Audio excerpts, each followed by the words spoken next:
en verso 5, donde dice, sigamos donde dice, nuestro evangelio no llegó a vosotros en palabras solamente, sino también en poder, en el Espíritu Santo y en plena certidumbre. El Espíritu Santo tiene mucho que ver en la salvación de alguien, ¿sí o no?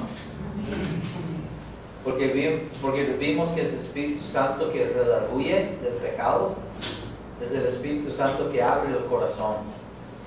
Amén.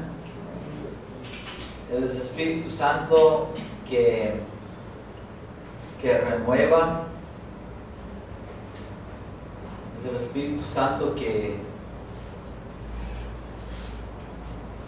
aún cuando nosotros ya somos creyentes, dice que es el Espíritu Santo que nos fortalece en Efesios 3:16. Miren lo que dice en Efesios 3:16.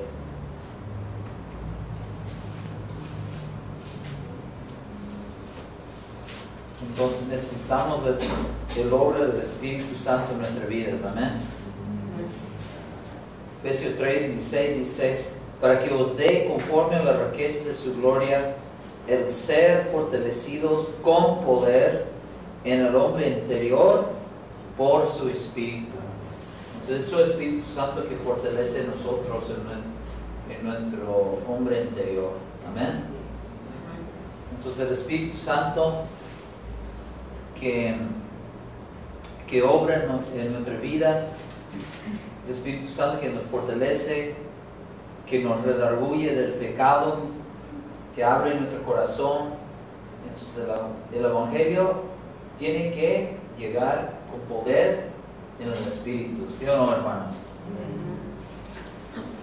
También dice en Romanos 8, vea lo que dice acerca del obra del Espíritu Santo en nuestras vidas. Abra su Biblia en Romanos 8.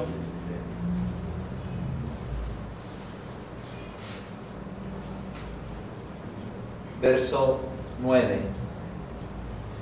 Mas vosotros no vivís según la carne, sino según el Espíritu, si es que el Espíritu de Dios mora en vosotros. Y si alguno no tiene el Espíritu de Cristo, no es de él. O sea, es imposible ser cristiano sin el Espíritu Santo, ¿no? Es imposible. Pero si Cristo está en vosotros, el cuerpo en verdad está muerto a causa del pecado, mas el Espíritu vive a causa de la justicia. Es el Espíritu de aquel que levantó de los muertos a Jesús mora en vosotros. El que levantó de los muertos a Cristo Jesús vivificará también vuestros cuerpos mortales por su Espíritu que mora en vosotros. Amén. Así que, hermanos, deudores somos, no la carne, para que vivamos conforme a la carne. Porque si vivís conforme a la carne, moriréis. Mas si por el Espíritu hacéis morir las obras de la carne, viviréis. Entonces necesitamos el Espíritu Santo.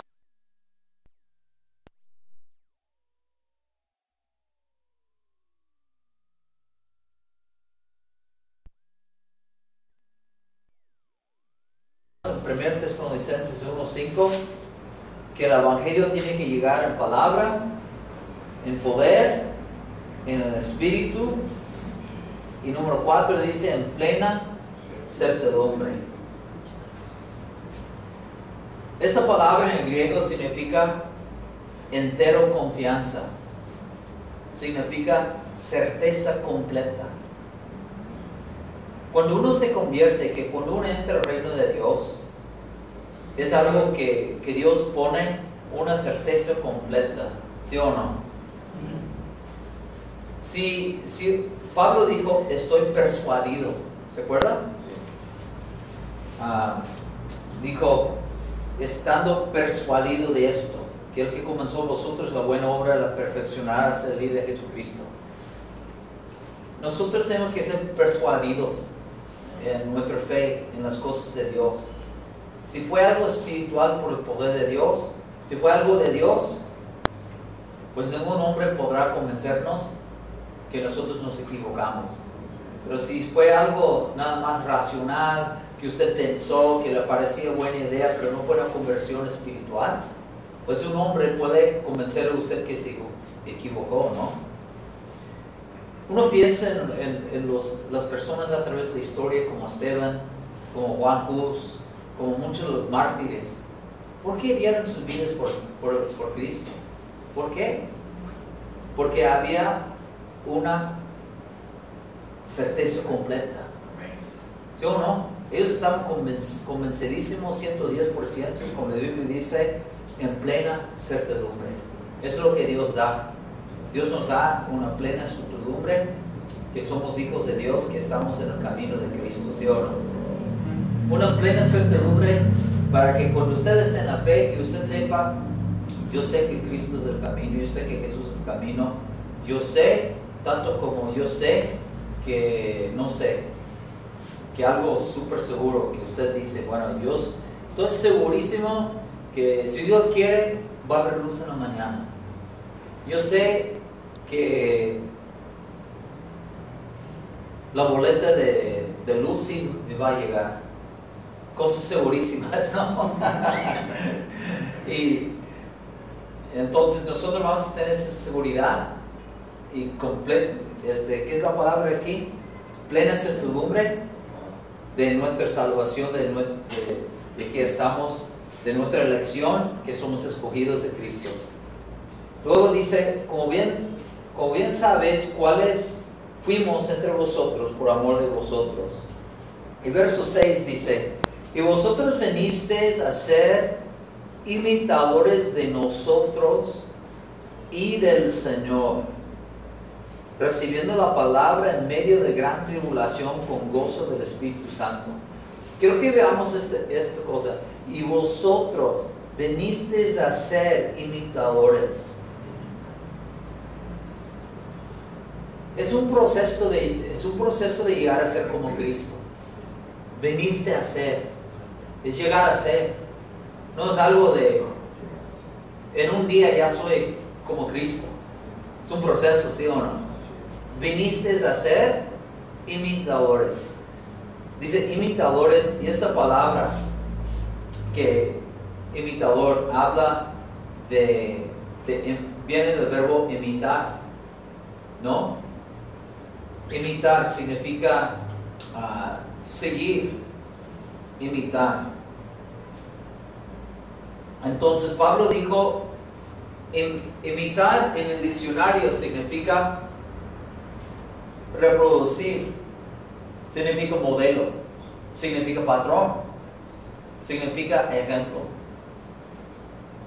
Entonces Pablo dijo, vosotros venisteis a ser imitadores de nosotros. Eso significa que nosotros debemos tener vidas ejemplares.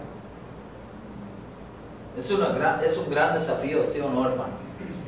Que Pablo dijo, vosotros veniste a ser imitadores de nosotros, no solamente del Señor.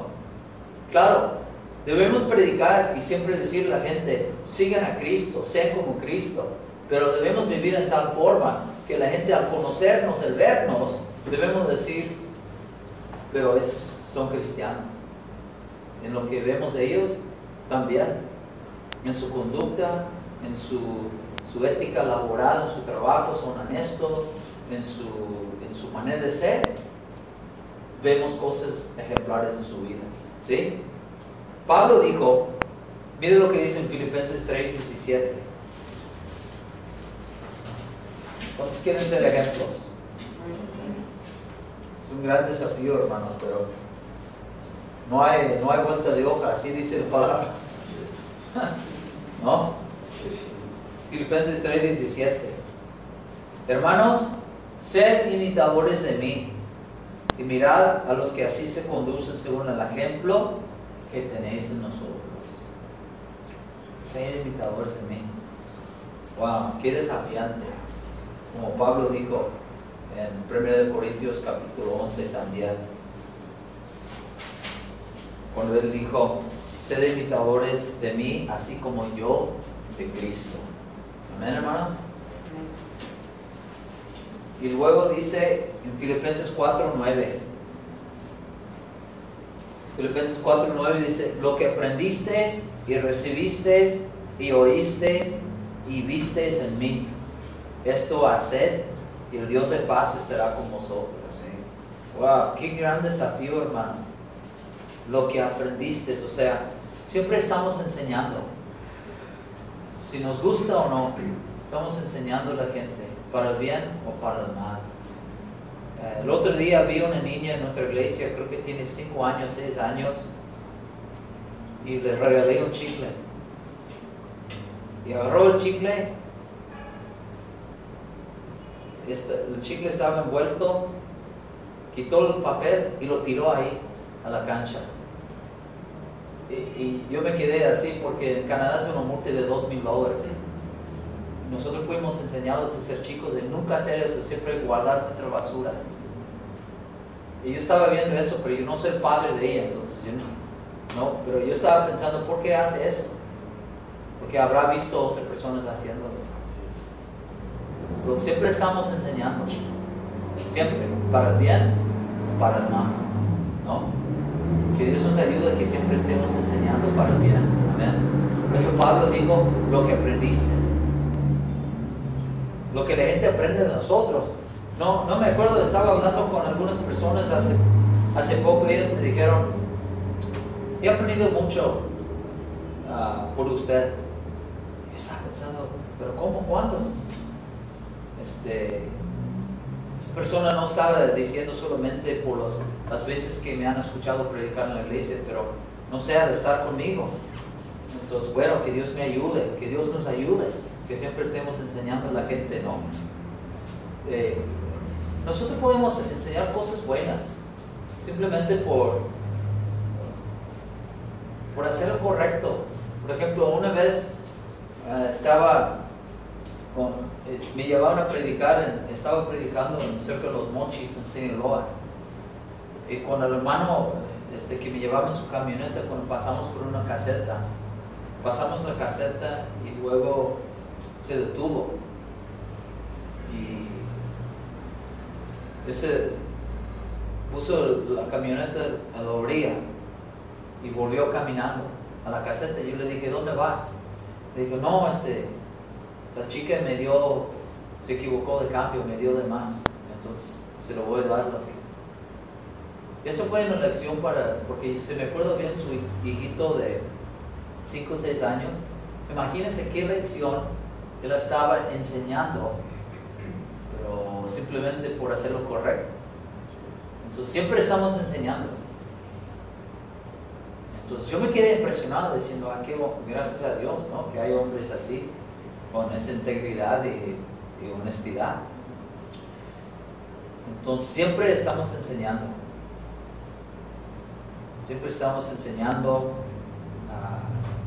en todo.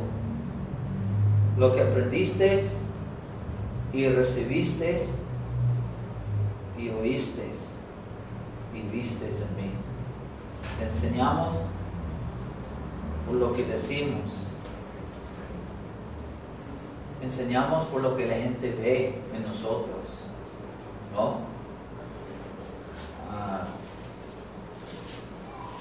La Biblia dice que somos cartas de Cristo.